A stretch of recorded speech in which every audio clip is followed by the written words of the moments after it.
Hey everybody, welcome back to another Diecast review. Today we are taking a look at an all-new raced version. This is Noah Gragson's Checkers or Wreckers 2023 All-Star Race Win, or not race win, it's a raced version. But this is the night he won the fan vote and had himself a little damage along the way. So we'll go ahead and show you the car and all the detail that came with it. So no significance as far as the finish itself, but like I said, he was the fan vote, and because of the amount of damage on the car and a little bit of campaigning from a certain somebody, I think he knows who he is. I know his Twitter.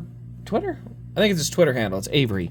So I don't want to say if that's for sure, but that's I don't know his full name or anything like that. It's just the Twitter name. So, but yes, a little campaigning with Lionel, and we ended up getting this made. So gotta give the hats off right there, because otherwise we probably wouldn't have gotten this beauty.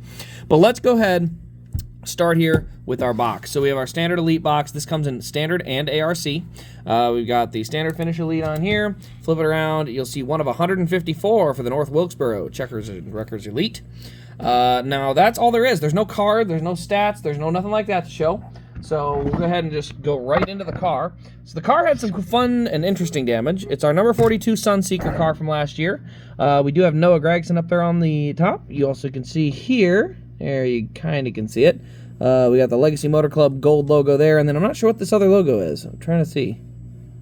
Yeah, not sure. Not 100% sure what that logo is. We got our number 42 on the roof, Sunseeker Resorts. DIN number on this one happens to be 26. We got our number 42 here on the side, Sunseeker Resorts, the ethanol ring there. A little bit of a scrape here, so you might imagine, well, how in the world did this happen? He may have gotten spun a time or two. So it has a little bit of wall contact on, I think, actually all four corners of the car. You go to the back of the car here, Sunseeker Resorts, the rookie stripe, and then you can see a little beat up on the right rear. But we do have the rear deck lid that does pop open with the proper height spoiler. Flip it around to the right side. This is where you'll start to see a little bit more. So we have some wall damage and some wheel marks there. Sunseeker Resorts, you'll see 42 has a little bit of a scrape to it. That's from getting into the wall as well. As you get to the right front corner, you'll notice we start picking up on the bare bond. So you'll see there's a scrape there. Again, heavy or fairly heavy contact with the wall. We got the bare bond there and there. You can see the scrape on the fender, and of course, like I said, on the numbers. And then you'll notice on the hood, the louvers are taped at both sides, and we got tape across there. There we see "Thanks, fans." He wrote after he received the vote to get in, and you'll see the scrapes there. So what actually happened is, as he was getting down into turn one, you'll notice this panel here is scraped up right about there. He hit the inside wall on the way into the corner, which jolted the car straight out towards the wall. That's where all this damage on the right front came from. And the car was all but wrecked in the open. So he was pretty much done, but they did do enough repairs to it to have it ready to race for the All-Star race.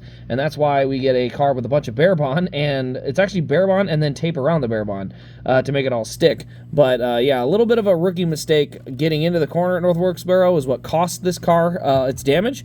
But let's be honest, this car was never a competitive enough car to win the race.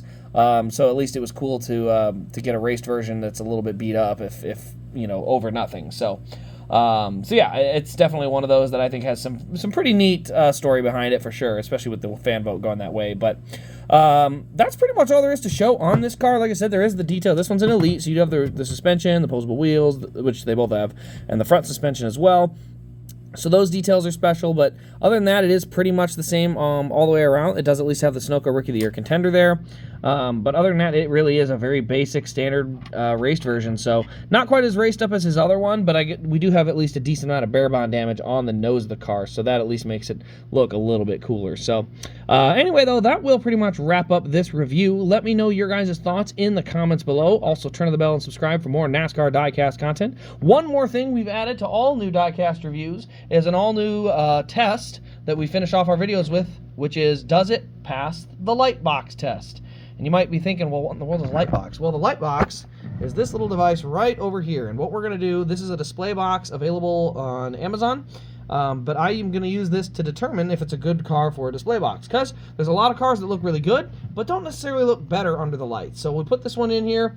It does not look bad. It does not look too much better. It's very simple, very basic, but I would say it's still a good solid pass. You know, for the light box with the mirror, still has pretty good look to it. Now, I'm going to show you one other car that kind of looks good, and then you put it under the light box and it gets really good, and that is this one here. This will be the next diecast review we do. This is Casey Kane's Color Chrome Mountain Dew car, and we slide this under here, and you can see once you get some lights on it, oh boy, does it light up like the 4th of July.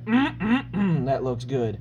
And so, yeah, there are some cars like that where they go from a really good car to a jaw-dropping car. So that is why we implemented the all-new light box test. Those are not too expensive. You can pick up a box. They can fit about 2 cars if you put them in there. But yes, so we will put it in there. This one was not a terrible test at all, but it would be about a 5 on the light box test. So anyway, guys, let me know your thoughts in the comments below. Thanks for watching. We'll see you in the next one.